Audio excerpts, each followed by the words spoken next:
শরীফের ভিতরে বলেছেন লাশ-শামসু ইয়ামবাগি লাহা আন তুদরিকাল কামারা ওয়ালাল লাইলু সাবিকুন নাহার ওয়া কুল্লুন ফি ফালাকি ইয়াসবাহুন।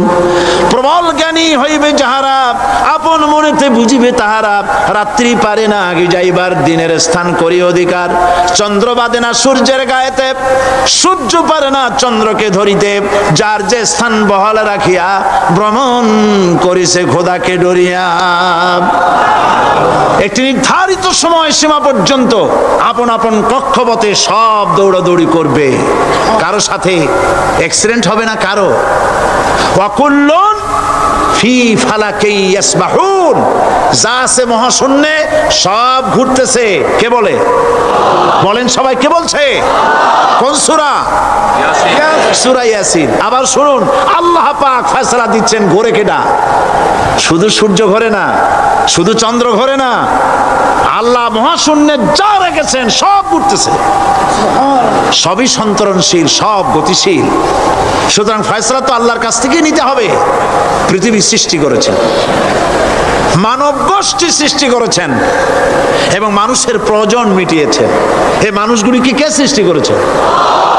মানুষ সৃষ্টির ব্যাপারেও দার্শনিকরা মানুষদেরকে বিভ্রান্ত করে। যা কলেজে বিশ্ববিদ্যালয়ে পড়ানো হয়, এই কোরআন শরীফ বিশ্ববিদ্যালয়ে পড়ানো হয়? হ্যাঁ হয়।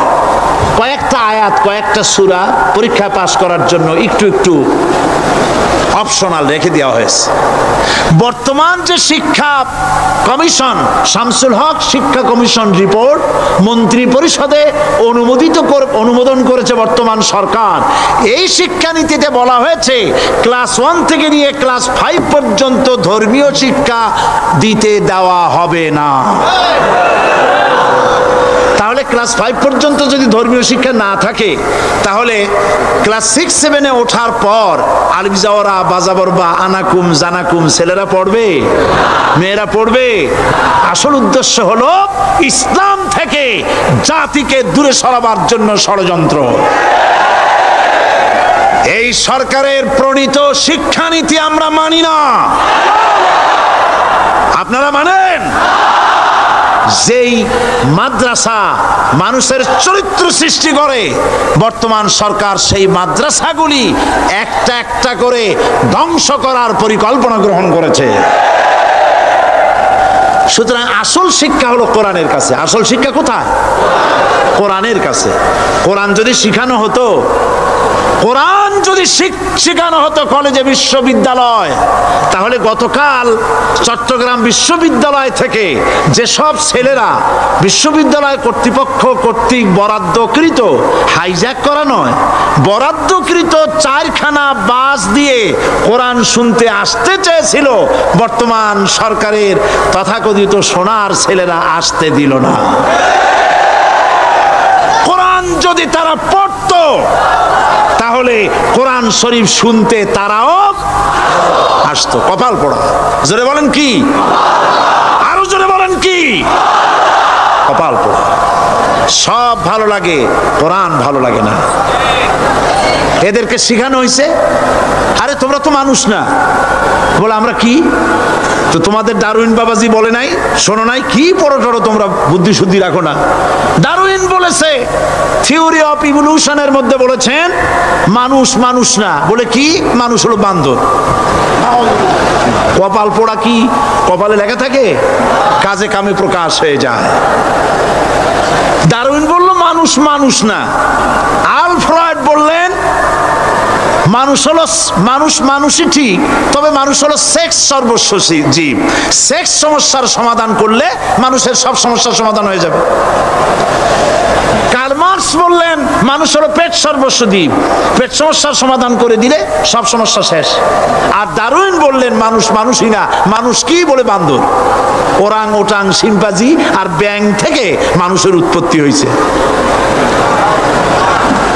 আমি যখন জীবনের প্রথম শিম্পাজি দেখলাম, ওরাং ওটাং দেখলাম, তখন আমি মনে করেছি যে ডারউইন খামোখা ভুল করে নাই, এইটা দেখেই ও মনে করেছে যে এই হচ্ছে আমার মাতামহের গোষ্ঠী, এই হলো পিতামহের গোষ্ঠী।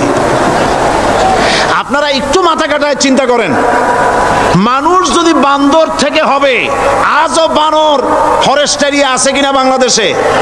চিল্লায় বলেন আছে কিনা? তো মানুষ যদি বান্দর থেকেই হবে, আপনারা কি কোনোদিন দেখেছেন যে একটা বান্দরের কোমর পর্যন্ত মানুষের মতো হয়ে সারছে? আর কিছুদিন গেলেই পুরা মানুষ হয়ে যাবে, গলা পর্যন্ত মানুষের মতো হয়ে গেছে, আর কদিন গেলেই মানুষ হয়ে যাবে। দেখছেন কখনো? আচ্ছা আপনারা বলেন, পাবদা মাছ আপনারা চট্টগ্রামে কি বলেন? পাবদাই বলেন। পাবদা মাছ দেখতে কি মাছের মতো লাগে? বোয়াল মাছের মতো। কোন পাগলে কি বলছে কথা যে বোয়ালের পূর্বপুরুষ পাবদা? পাবদাগুলি পুটি টুটি খাইয়া খাইয়া আস্তে আস্তে বোয়াল হয়ে গেছে, এ কথা কেউ বলে? আচ্ছা শোলের যে ছোট সাইজ, শোল মাছ, গজাল মাছ, এর যে ছোট্ট সাইজ ভর্তা করে খায়, শুটকি বানায় খায়, ওগুলোর কি বলে? টাকি মাছ। এই টাকি মাছ দেখতে শোল মাছের মতো। কেউ পাগলকে আজ পর্যন্ত বলেছে যে শোল মাছের পূর্বপুরুষ টাকি, টাকিগুলা সার মার খাইয়া আস্তে আস্তে শৌলে পরিণত হয়ে গেছে? কেউ বলেছে কখনো? ডারউইন কয় বোতল খাইয়েছে এই মতবাদ লিখছে আল্লাহই ভালো জানে, যে বান্দরের থেকে মানুষ আবিষ্কার হয়েছে। নাউজুবিল্লাহ। এগুলি পড়ানো হয় কলেজে, বিশ্ববিদ্যালয়, তাই আমাদের সোনার ছেলেরা বান্দরামি করে। ওদের যদি পড়ানো হইতো তোমরা বান্দরের গোষ্ঠী নও, তোমরা মানুষ, মর্যাদা কার বেশি, বান্দরের না মানুষের? এ পৃথিবীর প্রথম মানুষকে আদম আলাইহিস সালাম। আদম হইছেন কি দিয়ে? মাটি দিয়ে। আল্লাহ রাব্বুল আলামিন যিনি মানুষ সৃষ্টি করেছেন, তিনি কোরআন শরীফের ভিতরে বলে দিয়েছেন, আমি প্রথমেই বলেছি, আপনারা লক্ষ্য করুন, এই কোরআন তাবিজের কিতাব নয়, এই কোরআন তদবিরের কিতাব নয়, ঝাড়ফুঁকের কিতাব নয়। কোরআন হলো পৃথিবীর মানুষের জন্য কোড অফ লাইফ, পূর্ণাঙ্গ জীবন বিধান। সব কিছু আল্লাহ পাক কোরআনের ভিতরে বলে দিয়েছেন, কোন জিনিস বাদ দেন নাই। আপনি আমি কেমনে সৃষ্টি হয়েছি আল্লাহ পাক কোরআনের ভিতরে বলেছেন, ইন্না খালাকনাকুম মিন তুরাবিন সুম্মা মিন নুতফাতিন সুম্মা মিন আলাকাতিন সুম্মা মিন মুদগা। নিষ্প্রাণ মাটি দিয়ে তোমাকে উৎপন্ন করা হয়েছে, নিষ্প্রাণ মাটির উপাদান দিয়ে তোমাকে তৈরি করা হলো।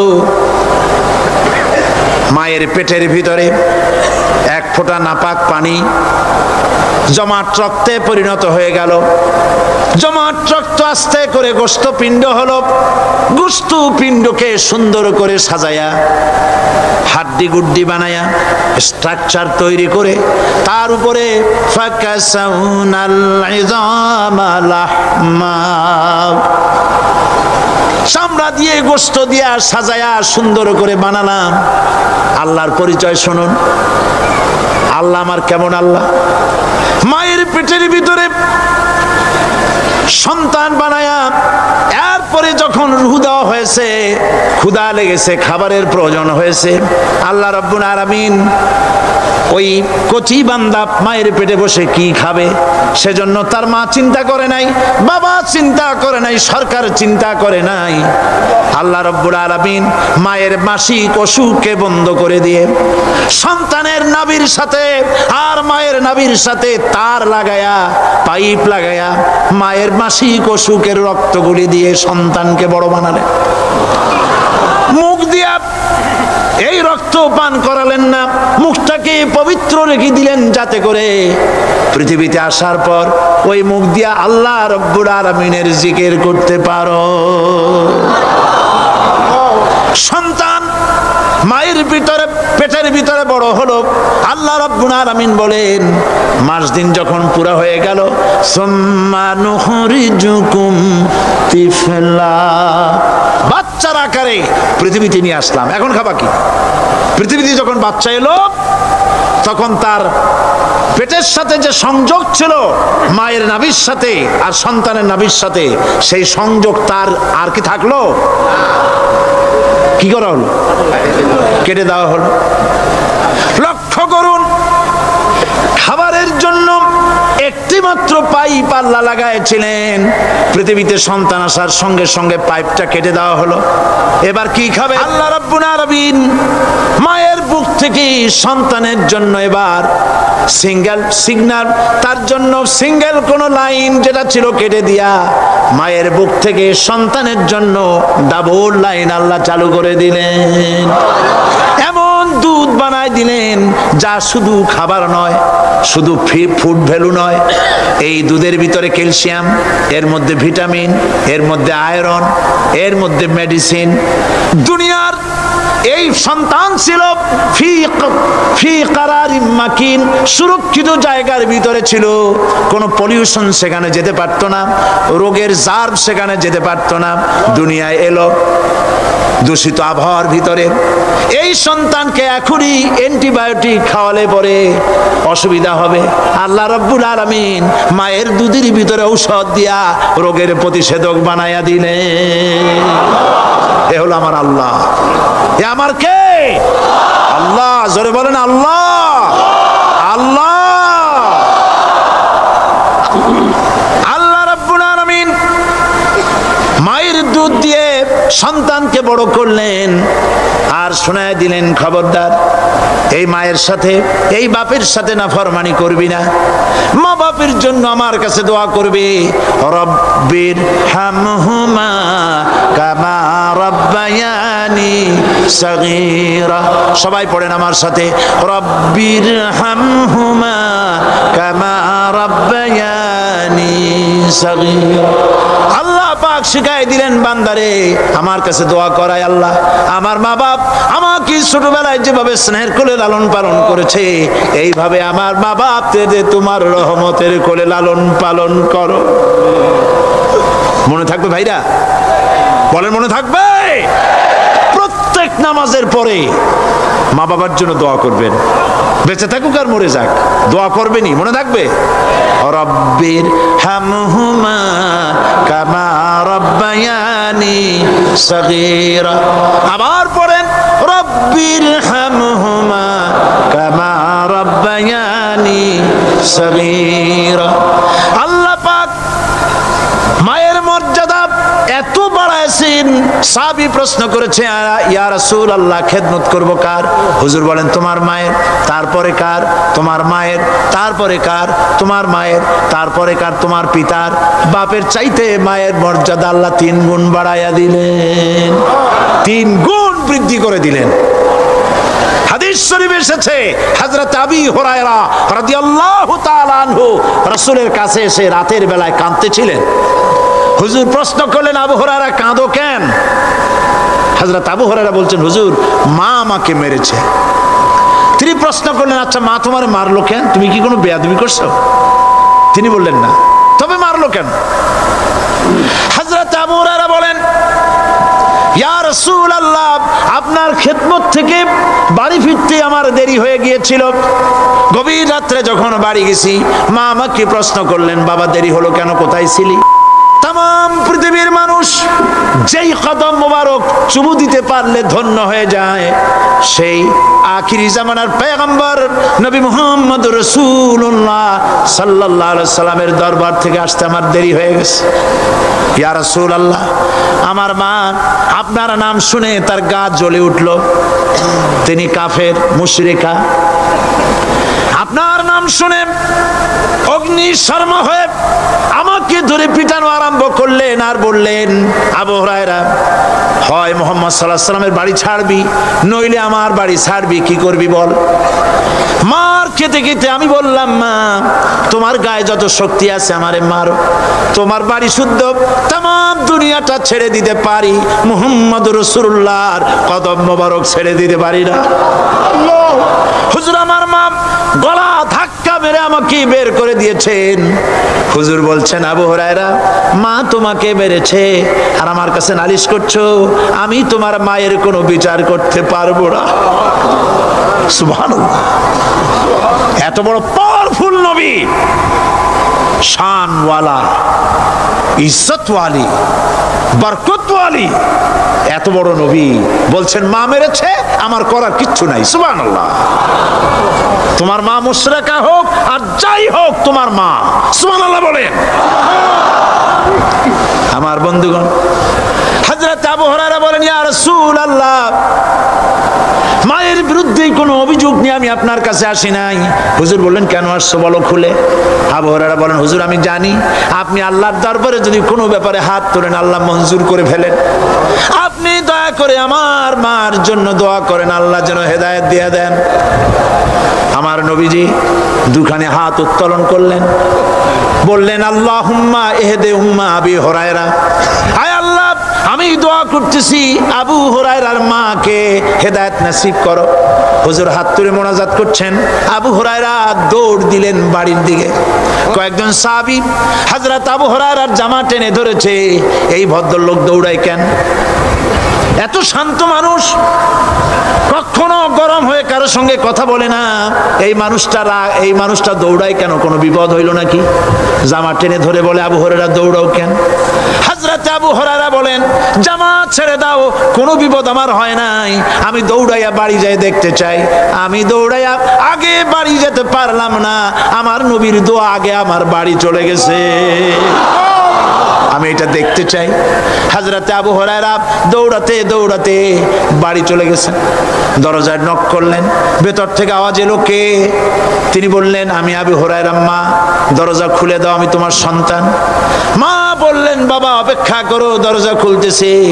হযরত আবু হুরায়রা বলেন, মায়ের গলার আওয়াজের ভেতরে কুফরি কর্কশতা পেলাম না, মায়ের গলার আওয়াজের ভেতরে তাওহীদের নরমিয়াত পেলাম। আমার কাছে মনে হলো আমি আবু হুরায়রা বাড়ি আসার আগে নবীজির দোয়া আল্লাহর আরশে পৌঁছে গেছে। আবু হুরায়রা বলছেন, মা আমার কিছুক্ষণ পরে ঘরের থেকে বেরিয়ে এসেছেন, আমি দেখলাম মায়ের শরীর ভিজা, মাথার চুল দিয়া পানি টপকাচ্ছে।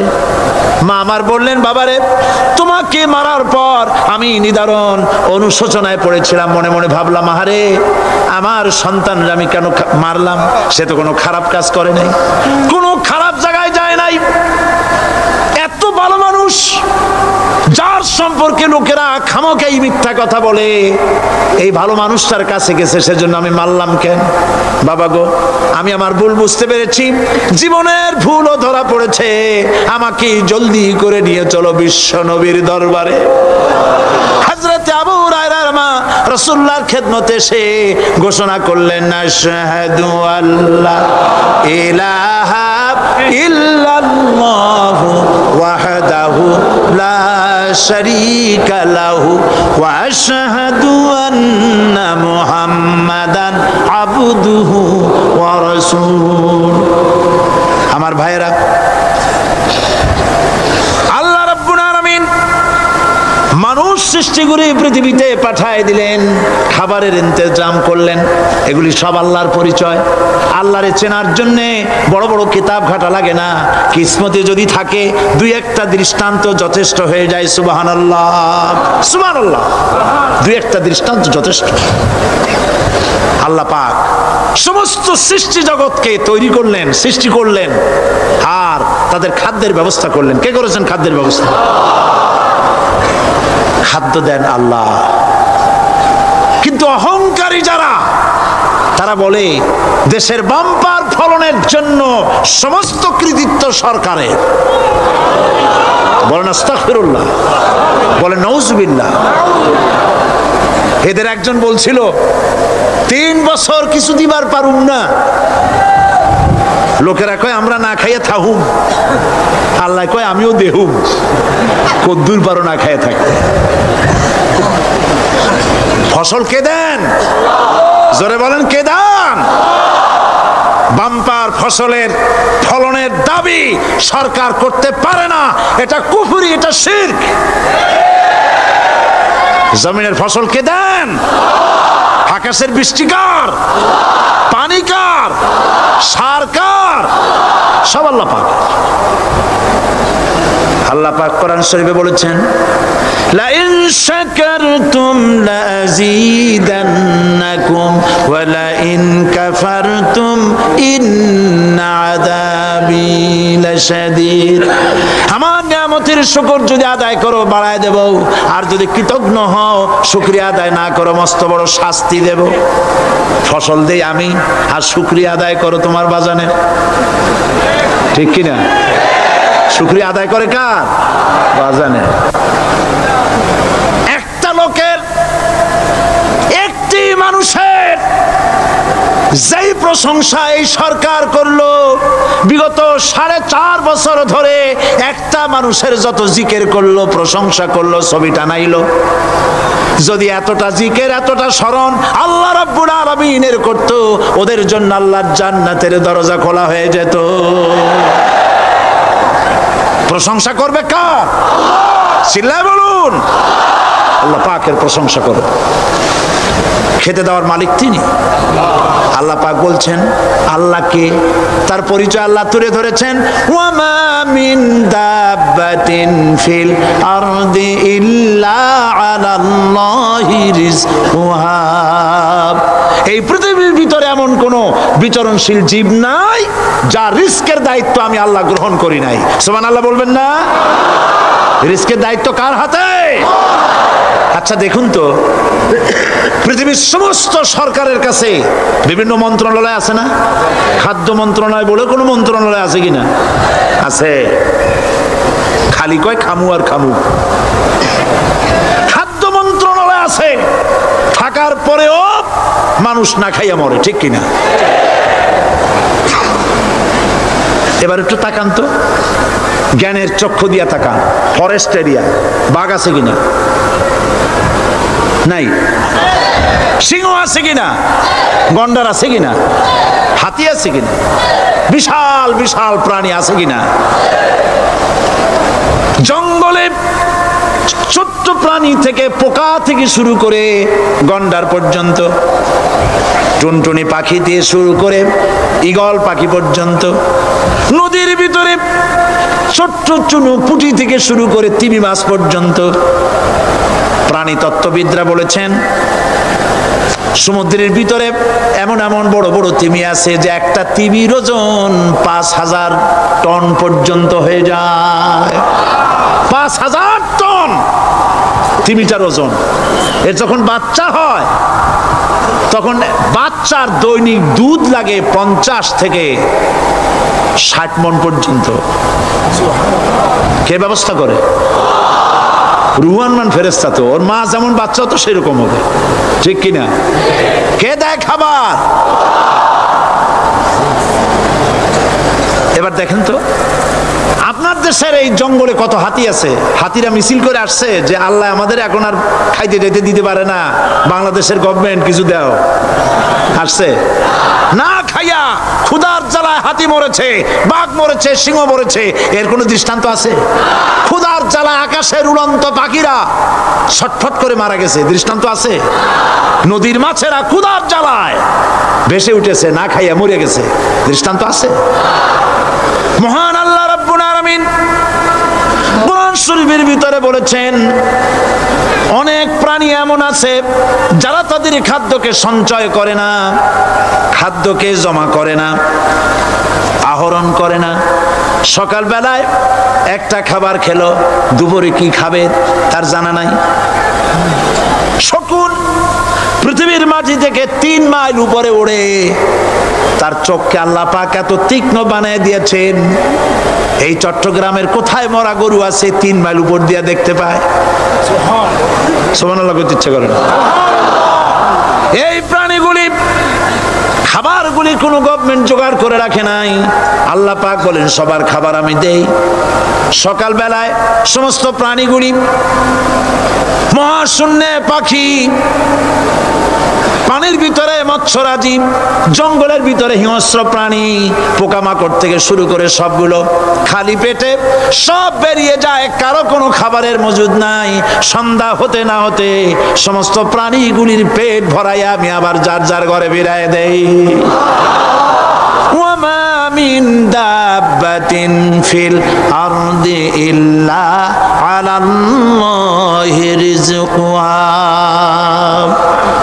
সমস্ত প্রাণী রিজকের দায়িত্ব আমি আল্লাহর হাতে। কে দেয় রিজেক? জোরে বলুন, কে দেন? আল্লাহ পাক। কি খাবেন সব আল্লাহ জোগাড় করে দিয়েছেন। তরি তরকারি জোগাড় করেছেন, মাছ জোগাড় করেছেন, চাউল দিয়েছেন, খাবার দিয়েছেন, গোশত দিয়েছেন, সব দিয়ে দিয়েছেন। আল্লাহ রাব্বুল আলামিন সমস্ত জিনিস দিয়ে মানুষকে আল্লাহ পাক তার জন্য আল্লাহ সব করেছেন। খালাকা লাকুম মা ফিল আরদি জামিআ। এই পৃথিবীতে যা তৈরি করেছে সব তোমার জন্য। এ হচ্ছে আমার আল্লাহ। এ হচ্ছে আমার কে? আল্লাহ। সে আল্লাহ পাক বলছেন, আল্লাহর পরিচয়, তিনি স্রষ্টা, তিনি রিজেক দাতা। এবার আইনদাতা কে? আইনদাতা কে? আরো জোরে বলুন। আইনদাতা আল্লাহ হচ্ছে আল্লাহর পরিচয়। ইনিল হুকমু ইল্লা লিল্লাহ আলা লাহুল খালকু ওয়াল আমর। সৃষ্টি যার, আইন চলবে তার। আমার দেশে আল্লাহর আইন চলছে? আমাদের দেশের কল কারখানা, ক্ষেত খামার, অফিস আদালত আল্লাহর আইন অনুযায়ী চলে? চলে না। বরং আল্লাহর আইনকে মুছে ফেলার জন্য, নিজেদের আইন সৃষ্টি করার জন্য প্রচেষ্টা চালানো হচ্ছে।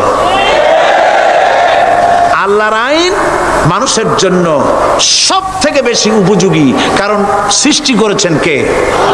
বলেন, কে করেছেন? আল্লাহ। প্রত্যেকটি মেশিন আপনি যা কিনবেন, রেডিও হোক, টিভি হোক, যে কোনো যন্ত্র হোক, গাড়ি হোক, তার সাথে একটা লিটারেচার, একটা বই তার সঙ্গে দিয়ে দেওয়া হয়। ওই বইয়ের মধ্যে লেখা থাকে এটা কিভাবে চালানো হবে, অপারেট করা হবে, তার সিস্টেম লেখা থাকে। আপনার ইচ্ছা মতো চালাইলে হবে না। এই মানব গোষ্ঠীকে সৃষ্টি করেছেন। এখন আপনি যদি আপনার আইন মতো চালান, তা কি চলবে? চলবে না। আপনি আপনার আইন মতো চালাচ্ছেন, ভালোভাবে চলতেছে? চলতেছে না। স্বরাষ্ট্রমন্ত্রী বলতেছেন সন্ত্রাসীদেরকে মাটির তলা থেকে খুঁজে বের করা হবে, কিন্তু নাকের উপর দিয়া ব্রিফকেস চুরি হয়ে যায়, উনি তা ধরতে পারেন না। এই হলো আইন। অনাবরত খুন হচ্ছে, অনাবরত সন্ত্রাসী তৎপরতা চলছে। আর ওনারা বলছেন আগের থেকে এগুলি চলে আসছে, একজনের খুনের বিচার না হইলে এরকম খুন তো হইতেই থাকবে। তাহলে খুনকে, হত্যাকে, সন্ত্রাসকে সরকার জাস্টিফাইড করছেন। নাউযুবিল্লাহি মিন যালিক। এই জন্য আইন হতে হবে আল্লাহর। আইন হতে হবে কার? চিল্লায় বলেন, আল্লাহ পাকের আইন হতে হবে। আমি একদিন পার্লামেন্টে বলেছিলাম, আমার দেশের নেতা নেত্রীরা বারবার হজ করতে যান, উমরা করতে যান, সেখান থেকে আসার সময় কি আনেন? আতর, পাথর, সুরমা আর খুরমা, এই কিছু নিয়ে আসলেন। কিন্তু আমি বলেছি, আপনারা কি কিছু চোখে দেখেন না? পার্লামেন্টে এইভাবে বক্তৃতা করেছে, কিছু চোখে দেখেন না? আমি প্রশ্ন করে আমি আবার জবাব দিচ্ছি, আপনারা যারা হজ করতে যান, উমরা করতে যান, হজের কথাই ধরি, এই হজ করতে যখন যান তখন মুজদালিফায় একটা রাত কাটাইতে হয়। সেটা কোন দিন? ইয়ৌমে আরাফার পরের দিন। এই মাঠে দালান কোঠা আছে, এখানে বেড়া আছে, শামিয়ানা আছে, পর্দা আছে, তাবু আছে, কিচ্ছু নাই। লক্ষ লক্ষ নারী আর পুরুষ পাশাপাশি শুয়ে থাকে, তাও সুবহানাল্লাহ কইতে ইচ্ছা করে না। সারা রাত জনে জনে পুলিশ পাহারাদার নাই। কিরকম মেয়ে এলো, চাঁদের সৌন্দর্য হার মানায় দিতে পারে এরকম সুন্দরী। এরকম সুন্দরী নারী, সুদর্শন পুরুষ পাশাপাশি রাস্তার ধারে মরুভূমির ভিতরে সারা রাত কাটাচ্ছে। ইয়ৌমে আরাফার পরের রাতটা, একটা রাত পুরা। এভাবে চলতেছে বছরের পর বছর, শতাব্দীর পর শতাব্দী, সহস্রাব্দীর পরে সহস্রাব্দী। আমি প্রশ্ন করি, পৃথিবীর ইতিহাসে কেউ কি এমন কথা বলতে পেরেছে, লিখতে পেরেছে যে মুজদালিফার রাতে সেখান থেকে 10টা নারী হাইজ্যাক হয়েছে, 5টা নারী লাঞ্ছিত হয়েছে? বলতে পারবে? গভীর রাত্রে পুরুষ সঙ্গী ছাড়া সুন্দরী রমণী, যুবতী রমণী একাকিনী নিজের ঘর ছেড়ে আল্লাহর ঘরে তওয়াফ করতে আসে। তওয়াফ সেরে তাহাজ্জুদের নামাজ পড়ে আল্লাহর কাছে মোনাজাত করে একা একা হাজার হাজার লাখো পুরুষের ভিতর থেকে আপন ঘরে ফিরে যায়। কারো বাবার হিম্মত নাই একবার তাকায়ছে তো রূপ উপভোগ করার জন্য আবার তাকায়, অথবা তার আঁচল ধরে টান মারে। আছে ইতিহাস? কথা কন না কেন? সুন্দরী একটা মাইয়া মক্কা থেকে মদিনা থেকে পাওয়া যায় না, 15 দিন হয়ে গেছে। হয়েছে কখনো?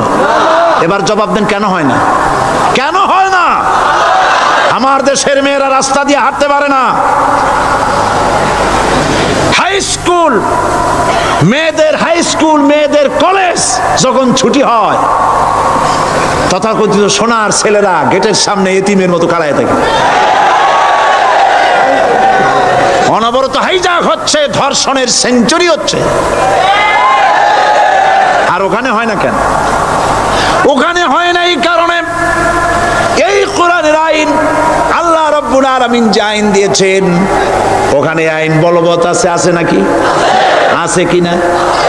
কোন পুরুষ কোন নারীকে ধর্ষণ করেছে যদি প্রমাণিত হয়, সে যদি ফাহাদের ছেলে হয় আর ফাহাদের মেয়েও হয়, কোরআনের শাস্তি হলো পাথর মেরে উড়াইয়া দাও।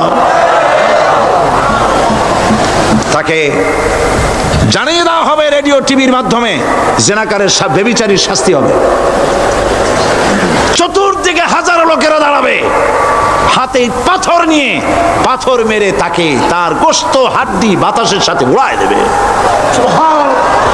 একজন মানুষ আর একজন মানুষকে খুন করলো, এই আসামি ধরা পড়ে গেল, কোরআনের শাস্তি হলো যখন ধরা পড়বে প্রমাণিত হবে, যেমন ভাবে হত্যা করেছে পরেও হত্যা করো। এই দৃশ্য, এই আইন যদি বাংলাদেশে যদি এই আইন চালু হয়ে যেত, খুনের আসামি ধরা পড়েছে জেনার আসামি, প্রকাশ্য ময়দানে এলো, সাক্ষী প্রমাণে কোর্টে প্রমাণিত হলো সত্যি সে খুনি। এই বিশাল আউটার স্টেডিয়ামের মাঝখানে খুনি কি দাঁড় করাও, চতুর্দিকে হাজারো লাখো মানুষ থাকুক, রেডিও টিভির ক্যামেরা কার্যকর হবে, পত্র পত্রিকার সাংবাদিকরা আসবে, তরবারির এক আঘাতে খুনির কল্লাটা উড়ায় দাও, দেহটা নিঃসার হয়ে জমিনে পড়ে যাবে। এই দৃশ্য যারা দেখবে স্বচক্ষে, রেডিওতে, পত্র পত্রিকায়, আর 1 বছরের ভেতরে খুন করার হিম্মত কারো কলিজায় উঠবে? জেনাকারের পাথর মেরে উড়িয়ে দেওয়ার শাস্তি যদি চোখে কেউ দেখে, জেনা করার পুলক আর জাগবে? এটা নাম আল্লাহর আইন। এই আইন কার? এই আইন কার? এই আইন যতদিন পর্যন্ত বাংলার মানুষের, মুসলমানদের উপরে কার্যকরী না হচ্ছে, এই দেশে কার্যকরী না হবে, ততদিন পর্যন্ত হত্যা, ধর্ষণ, খুন বন্ধ হবে না। বন্ধ হবে? সুতরাং এই আইন হচ্ছে কার? আরো জোরে বলেন, আল্লাহ রাব্বুল আলামিন। মহান আল্লাহ রাব্বুল আলামিনের এই আইন অনুযায়ী যদি দেশ চলে, মানুষ শান্তি পাবে, চুরি বন্ধ হবে, ডাকাতি বন্ধ হবে, জেনা বন্ধ হবে, হত্যা ধর্ষণ বন্ধ হয়ে যাবে। নবীজি এমন একটি আইন চালু করে দিয়ে, কোরআনের বিধান চালু করে দিয়ে এমন একটা সমাজ চালু করেছিলেন, যেই সমাজ সম্পর্কে হুজুর নিজে বলেছেন, খায়রুল কুরুনে কারনি, সর্বশ্রেষ্ঠ যুগ হলো কার যুগ? আমার যুগ। সুবহানাল্লাহ বলেন। রাসূলের যুগ হলো সর্বশ্রেষ্ঠ যুগ। সেই কোরআন, সেই হাদিস আজও আছে না নাই? বলেন জোরে, আজও আছে না নাই? সেই কোরআন এবং সুন্নাহ দিয়ে দেশ শাসন হোক, এটা কি আমরা চাই? কারা কারা চাই? দু হাত উঁচু করে দেখা।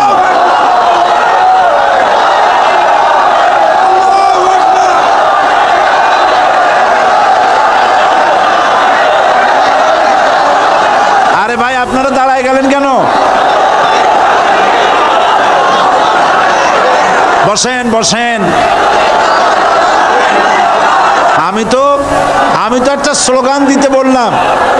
হাত দেখতে চাইছি আমি, মাথা দেখতে চাই নাই। এই সুযোগে কোমরটা সোজা করে নিলেন। আচ্ছা বসেন, আর মহব্বতের সাথে জিকির করেন লা ইলাহা